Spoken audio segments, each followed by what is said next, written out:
तो आज हम देखने वाले हैं इंडिया हिस्ट्री से मोस्ट इम्पोर्टेंट मौर्य काल और गुप्त काल से क्वेश्चन जो हर एक एग्ज़ाम में लगभग पूछे जाते हैं। और आज की क्लास दिल्ली पुलिस के लिए भी बहुत ज़्यादा इम्पोर्टेंट होने वाली है, क्योंकि दिल्ली पुलिस की वैकेंसी हैं वो आ चुकी हैं। तो आज का हमारा पहला सवाल है, नंद वंश का अंतिम शासक कौन था?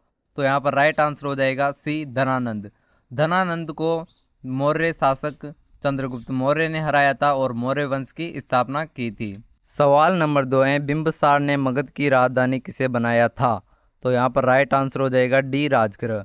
बिंबिसार जो कि सम्राट जो चंद्रगुप्त मौर्य था उसका पुत्र था, और चंद्रगुप्त मौर्य ने जो मगध की राजधानी थी वह पाटलिपुत्र को बनाया था।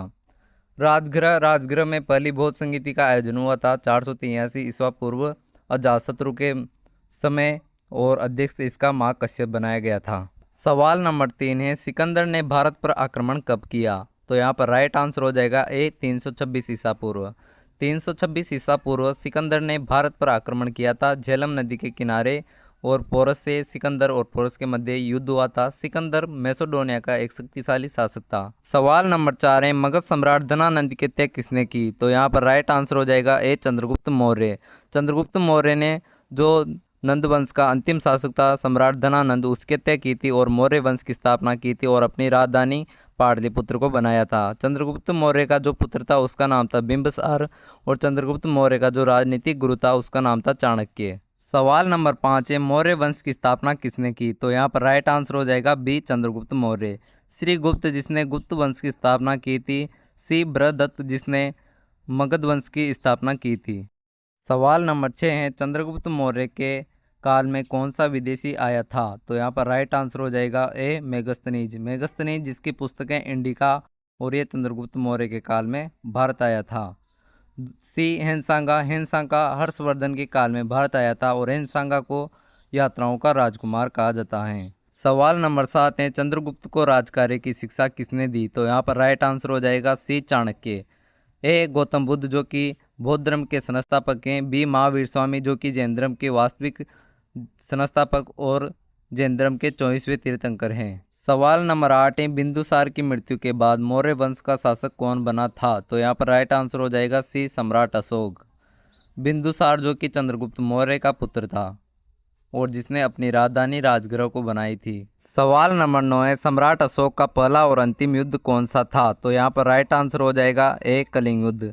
कलिंग युद्ध के बाद में सम्राट अशोक ने बौद्ध धर्म ग्रहण कर लिया था और अपना संपूर्ण जीवन बौद्ध धर्म के प्रचार प्रसार में लगा दिया था।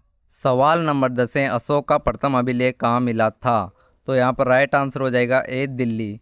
अशोक का जो प्रथम अभिलेख है वो दिल्ली से मिला था और 1750 में टिपेंतलर द्वारा खोज की गई थी।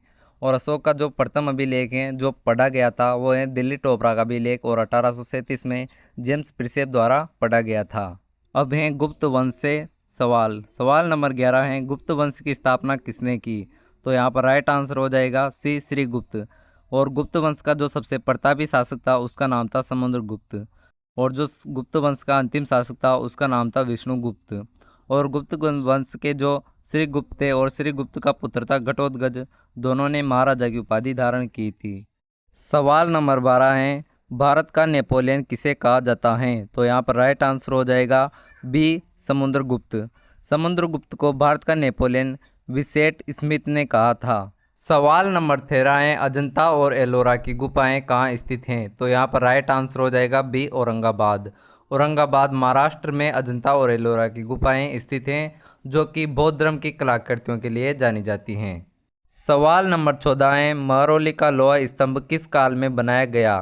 तो यहाँ पर राइट आंसर हो जाएगा सी, गुप्त काल। महरौली का लोहा स्तंभ जो कि दिल्ली में स्थित है और इसका निर्माण गुप्त काल के शासक चंद्रगुप्त द्वितीय ने करवाया था।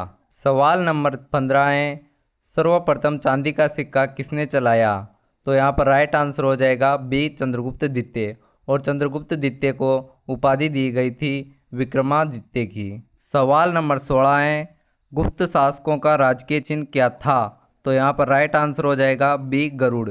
ए, सिंह जो कि मौर्य शासकों का राजकीय चिन्ह था। सवाल नंबर 17 है, शून्य का आविष्कार किस काल में हुआ? तो यहाँ पर राइट आंसर हो जाएगा बी, गुप्त काल। सवाल नंबर 18 है, गुप्त काल के प्रसिद्ध चिकित्सक थे? तो यहाँ पर राइट आंसर हो जाएगा सी सुश्रुत, जो कि गुप्त काल के प्रसिद्ध चिकित्सक थे।